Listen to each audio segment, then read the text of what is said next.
Hello friend, आप सब कैसे हैं। आज हम आपको बताएंगे आखिर क्यों दे दिया श्री कृष्ण जी ने अपनी 16,000 पत्नियों को श्राप। श्री कृष्ण अपने प्रेम और अपनी लीलाओं के लिए पूरे विश्व में प्रसिद्ध है। लेकिन क्या आपको मालूम है, श्री कृष्ण जो सबसे बेहद प्रेम से रहते थे, उनकी 16,008 पत्नियां दिन रात उनकी भक्ति में लीन रहती थी। श्री कृष्ण ने उन्हीं को ऐसा श्राप दे दिया जिसके बाद सब कुछ नष्ट हो गया। द्वारिका जैसी पावन नगरी में श्री कृष्ण के बेटे श्याम से एक ऐसा दुष्कर्म हो गया जिसका कभी कोई अंदाजा भी नहीं लगा सकता था। महाभारत युद्ध के खत्म होने के बाद श्री कृष्ण सब यदुवंशियों और अपनी 8 पत्नियों के साथ द्वारिका नगरी में रहने लगे। उनकी 8 पत्नियों के नाम रुक्मणी, जामवंती, सत्यभामा, कालिंदी, मित्रविंदा, सत्या, भद्रा और लक्ष्मणा था। कांधारी ने जो श्री कृष्ण को श्राप दिया था, उसका असर भी द्वारिका में धीरे धीरे दिखने लगा। एक समय नरकासुर राक्षस ने वरदान प्राप्त किया, उसे कोई भी पुरुष नहीं मार सकता और उसका आतंक बहुत बढ़ गया था। वह ऋषियों को मार रहा था और स्त्रियों को अगवा कर उनका शोषण कर रहा था। उसने 16,000 कन्याओं को अपना बंदी बनाकर रखा था। उसके आतंक से स्वर्गलोक भी कांप उठा। तब देवी देवताओं ने श्री कृष्ण से विनती की और उसके आतंक पर रोक लगाने को कहा। तब श्री कृष्ण ने अपनी पत्नी सत्यभामा के साथ मिलकर नरकासुर का वध कर दिया और सभी 16,000 कन्याओं को छुड़ा लिया। लेकिन 16,000 कन्याओं ने श्री कृष्ण से कहा कि प्रभु, आपने हमें उस राक्षस के प्रकोप से तो बचा लिया, लेकिन इस समाज के कलंक से हमें कौन बचाएगा। अब हम आपके ही पास रहना चाहती हैं। हम आपको ही अपना पति मान बैठी हैं।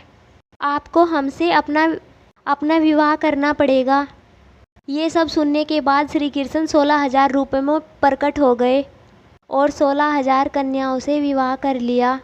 परंतु श्री कृष्ण ने उनसे विवाह किया था, केवल उन्हें अपनी अर्धांगिनी के रूप में स्वीकार नहीं किया था। अब ये 16,000 पत्नी द्वारिका में ही श्री कृष्ण की भक्ति कर अपना जीवन बिता रही थी। एक बार नारद मुनि द्वारिका में पधारे, लेकिन उस समय सब अपने काम में व्यस्त थे और श्री कृष्ण के बेटे श्याम ने नारद मुनि पर ध्यान नहीं दिया। इस बात को नारद मुनि ने अपना अपमान समझ लिया और सबक सिखाने की सोची। उन्होंने श्याम के साथ उनकी अन्य पत्नियों को मदिरा पान करवा दिया। मदिरा पान करने के बाद सब अपना आपा खो बैठे और श्री कृष्ण की 16,000 पत्नियों में से एक ने श्याम की पत्नी का वेश बनाकर श्याम के कक्ष में चली गई और नशे में दुष्कर्म कर बैठे। जैसे ही श्री कृष्ण को ये बात पता चली, श्री कृष्ण ने श्याम को पुष्ट रोग से पीड़ित होने का दंड दिया और उनकी जितनी भी पत्नियां इस बुरे कर्म में शामिल थी, उन्हें भी श्राप दिया कि मेरी मृत्यु के बाद तुम्हारा बुरे लोगों द्वारा अपहरण हो जाएगा।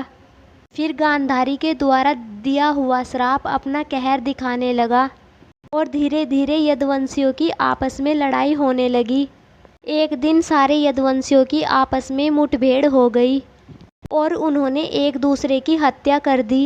यदुवंशियों का ऐसा नाश देखकर बलराम बहुत दुखी हुए और समुद्र तट पर जाकर योग निद्रा में चले गए और उन्होंने अपना देह त्याग दिया। ये खबर मिलने पर श्री कृष्ण बहुत निराश हुए और उन्होंने अपने सारथी से कहा कि अब मेरे जाने का समय हो गया है, मैं जंगल जा रहा हूँ योग में लीन होने। श्री कृष्ण जंगल में जाकर एक पेड़ के नीचे बैठ गए। एक शिकारी आया, उसने श्री कृष्ण के पैर के तिल को मृग की आँख समझकर तीर मार दिया। तीर लगते ही इस बात को बहाना बनाकर भगवान श्री कृष्ण ने अपना देह त्याग दिया और वैकुंठ धाम चले गए। इस बात की खबर अभी उनकी पत्नियों को नहीं थी। जब अर्जुन श्री कृष्ण से मिलने द्वारिका पहुँचे तो उन्हें वहाँ का हाल पता चला। ये सब देखकर अर्जुन बहुत दुखी हुए और वहाँ जितने भी यदुवंशियों के शव थे, उनका अंतिम संस्कार करके अर्जुन द्वारिका के बचे हुए यदुवंशी, श्री कृष्ण की पत्नियों और बच्चों, बलराम की पत्नी और सारा धन लेकर इंद्रप्रस्थ की ओर निकलने लगे। द्वारिका नगरी जैसे ही खाली हुई वैसे ही वह समुद्र में समा गई, मानो समुद्र जैसे सबके जाने का इंतजार कर रहा हो। ये भी श्री कृष्ण की ही लीला थी। अर्जुन ने श्री कृष्ण के देह त्याग की खबर उनकी पत्नियों को नहीं बताई थी। अर्जुन के साथ बचे हुए यदुवंशी और श्री कृष्ण की पत्नी या इंद्रप्रस्थ की ओर दौड़ने लगे, लेकिन इस बात की खबर आसपास के गांव में फैल गई।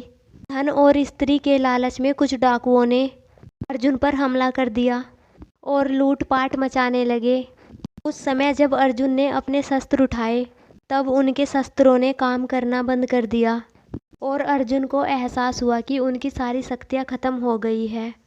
बहुत प्रयास करने पर भी अर्जुन श्री कृष्ण की पत्नियां और धन की रक्षा नहीं कर पाए और डाकू सब कुछ लूट कर चले गए और श्री कृष्ण की पत्नियों को भी अपने साथ ले गए। अब केवल सिर्फ श्री कृष्ण की 8 पत्नियां और कुछ सेवक ही रह गए थे, जिसे लेकर अर्जुन इंद्रप्रस्थ चले गए। वहां पहुंचकर अर्जुन ने राज्य में सब इसके बाद अर्जुन ने श्री कृष्ण की पत्नियों को श्री कृष्ण के देह त्याग की बात बता दी। इसे सुनने के बाद रुक्मिणी, जो कि माँ लक्ष्मी का अवतार थी, उन्होंने अपनी शक्तियों से अपना देह त्याग दिया और वह भी श्री कृष्ण के पास वैकुंठ धाम चली गई। जामवंती ने भी अपने प्राण त्याग दिए और सत्यभामा और बाकी पत्नियां जंगल में तपस्या के लिए चली गई और वह वन में केवल फल और पत्तों का भोजन करती थी और श्री हरि की आराधना करती रही। फिर समय आने पर श्री हरि में ही विलीन हो गई। आपको ये खास जानकारी वीडियो अच्छी लगी है तो लाइक करें, कमेंट करें, शेयर करें और हमारे चैनल को सब्सक्राइब करें।